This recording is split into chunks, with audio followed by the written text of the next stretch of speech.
Mga mahal kong tagapakinig, naririto na ang dugtong ng ating kwento. Simulan na natin. Maraming salamat. Kasabay ng pagwika nito ay ang patuloy na pakipaglaban ni Noli sa nangangalaga ng bertud ng ahas.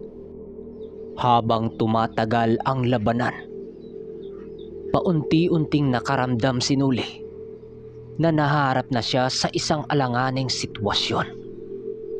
Sa pagpasok sa kanyang isipan ng sinabi ng diwata sa hangin, pilit niya itong inukit sa lupang kanilang kinatatayuan. Kahit ang kapalit nito ay ang kanya pang sarili. At sa pagkakataong ito ay wala na siyang mapagkunan ng tulong kung hindi ang pag-ukit sa simbolo ng diwata sa lupa. Nag-aaksaya ka lamang ng panahon mo, iho. Hayaan mong ipakain ko na sa aking angkan ang katawan mo kasama ang pangkat na iyong dinala. Wika ng babaeng nangangalaga sa bertod. Kasabay ng pagwika nito ay ang muling pagsugod nito kay Noli na punong-puno na ng sugat sa kanyang buong katawan.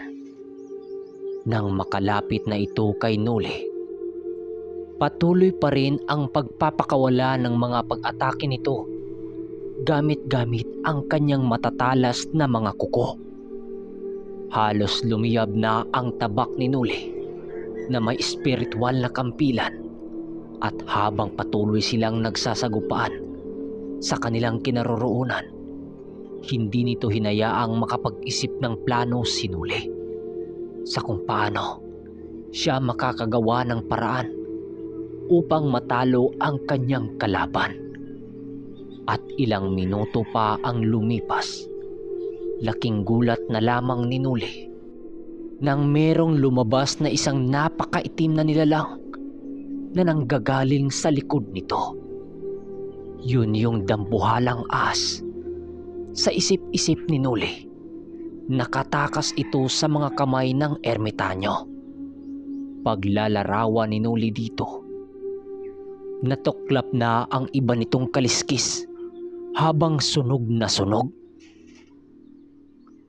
At kasabay ng paglitaw nito sa likod ng matanda ay ang muling paglitaw pa ng tatlo pa nitong kawangis na mga ahas.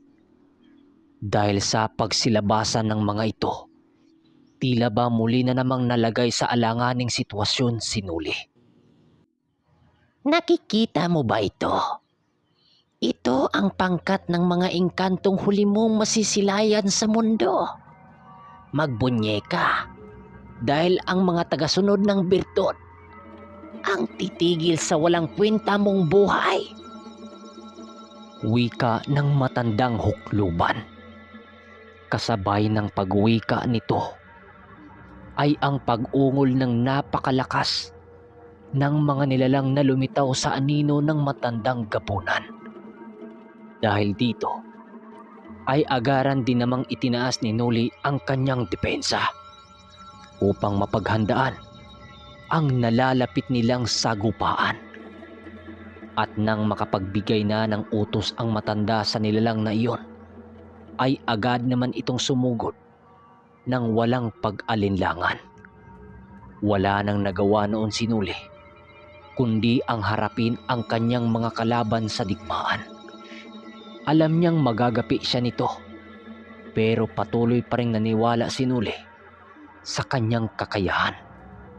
Sa pagsugod ng mga ito sa kanya, agad naman siyang umilag at gumanti ng pag-atake. Pilit niyang ginamit ang kakahuyan sa paligid upang maging lamang siya sa laban.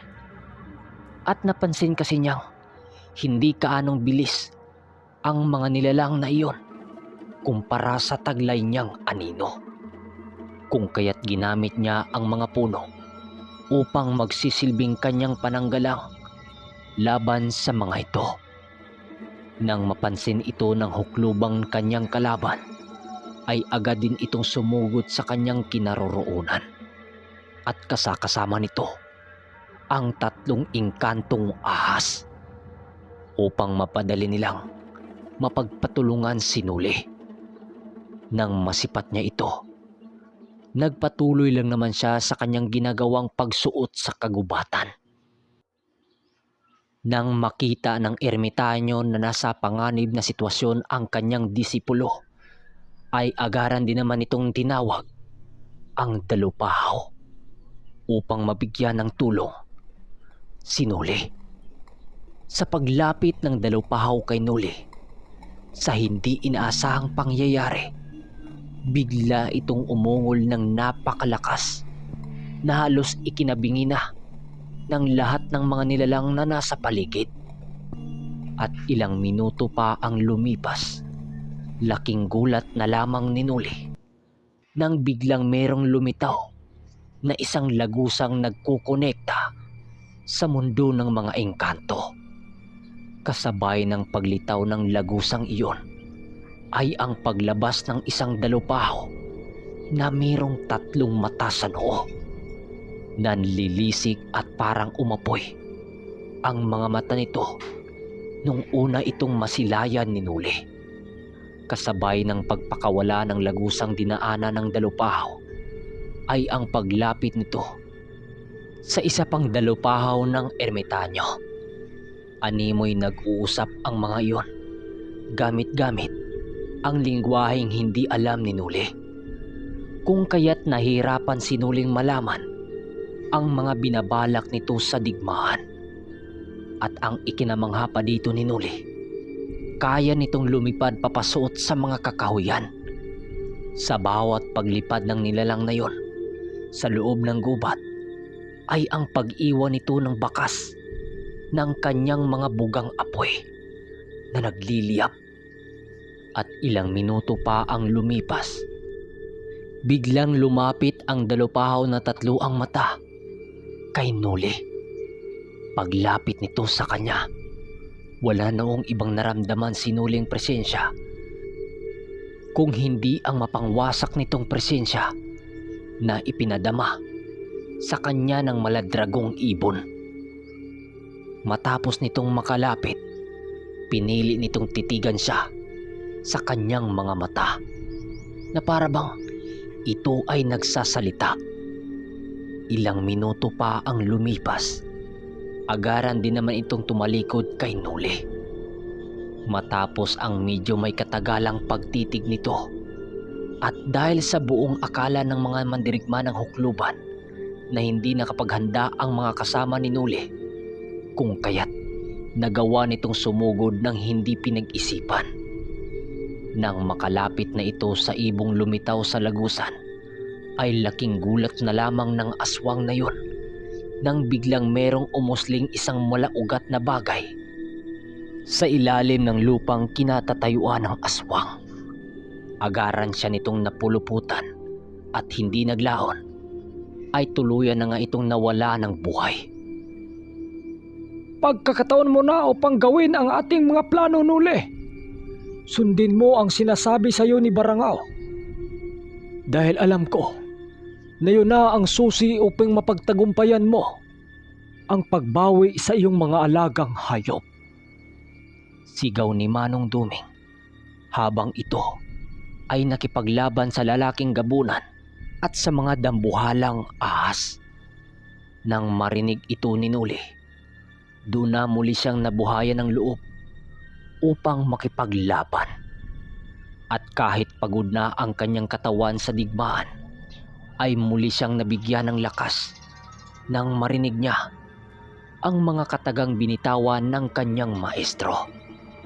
Sa kabilang dako naman, nagsama-sama sila Danilo at Mang Carpio dahil may isang gabunan ang nagpupumilit na dagitin ang isa sa kanilang mga kasama. Sa paglakad ni Nuli papalapit sa huklubang babae, ay patuloy naman siyang binibigyan ng tulong ng dalupahaw ng ermitanyo. Nang makalapit na siya sa matandang nangangalaga ng bertot, walang sabi-sabi, agad niya itong sinunggaban nang siyang naging sanhi upang mapalayo sila sa dalawang dalupahaw. Agaran niyang kinuha ang tabak na may basbas ng diwata upang ipagpatuloy ang kanyang binabalak. Habang pinag-uundayan niya ito ng tabak na may espiritual na kampilan, pasimpleng ginawa ni Nuli ang simbolo ng diwata ng hangin. Nakatatak na sa isipan ni Nuli ang simbolo na kung kaya't napakadali na lamang para sa kanya na gawin iyon. Minuto pa ang lumipas. Tuluyan ang nagawa ni Nuli ang simbolo. Hindi pa ito napapansin ng hukluban, kung kaya't naging panatag ito na walang ibang binabalak noon sila Nuli. Nakakatawa ang ginawa mo. Wala yang silbi kung hindi mo magawang saktan ang kagaya ko. Kung sa bagay, kahit anong gawin ng engkanto, hindi ako magagawang masugatan ng malubha. Hawak ko ang kapiraso ng birtud, kung kaya wala akong dapat katakutan ang kahit na anong uri ng nilalang. Wika ng hukluban. Kasabay ng pagwika nito ay ang pagsilay ni Nuli sa unti-unting nagliliwanag na simbolo na kanyang nilikha sa ere. Matapos niya itong masilayan, segundo lamang ang dumaan nang makarandam sila ng isang kakaibang ingay na nanggagaling sa taas ng talon. Animoy bagyo ito, at pagsilay ni Nuli sa taas nito, laking gulat na lamang niya nang makakita siya ng isang animoy nagbabagang bilog na tubig na patungo sa kanilang kinaroroonan. At alam ni Nuli na hindi ordinaryo ang bagay na yon, kung kaya't agad naman siyang tumungo sa lugar na hindi maaabot ng bato. Dahil sa ginawa ni Nuli, agad din namang naramdaman ng matandang yon ang kanyang mga nasilayan. Kasabay ng pag-alis nito sa lugar na kanilang pinaglalabanan ay ang paglapag ng isang nagbabagang nilalang. Ay meron itong daladalang dalawang palakol na kulay ginto. Nagbabaga ito at nagniningas na apoy ang mga katawan nito, na punong-puno ng mga nakaukit na simbolo na halos hindi malaman ni Nuli kung ano ang ibig sabihin nito. Nang masilayan ito ng ermitanyo, maging ito ay hindi maiwasang mamangha sa kanyang mga nakita. Maging ang mga pasugod na mga aswang sa ermitanyo ay biglang natigilan nang masipat nito ang panganay na anak ni Barangao na diwata ng apoy na hangin. Lahat ng naroon sa paligid ay hindi maiwasang mamangha dahil sa kanilang mga nakita. Noon ding mga oras na yon ay biglang nakaramdam ang nangangalaga ng bertud ng engkantong ahas ng kirot sa sugat na tinamo sa tabak ni Nuli. Pagtayo ng diwata ng hangin, biglang nakaramdam si Nuli ng labis na pagniningas na apoy na may kasamang tunog na parang paparating na hangin. At maging ang ilang aswang na naroon ay hindi rin mapigilang umatras upang makalayo sa nagdadalablab na presensya ng nilalang. Pagtingin ito sa matandang hukluban na nangangalaga ng bertud ng engkantong ahas, bigla itong nagwika ng, Magdasal ka na sa Panginoon na iyong sinasamba, dahil ito ang gabi ng huli mong hininga. Huwag ka nang magmamatigas dahil ang buhay mo. So mga kaermitanyo, hanggang dito na muna dahil naputol yung story natin. Hanggang dito lang yung pinadala eh. Wala tayong magagawa. Kada 15 minutes lang. Yun lang mga kaermitanyo. Bukas na naman ulit. Hanggang dito na lang. Hanggang sa pagbabalik ng ang ermitanyo.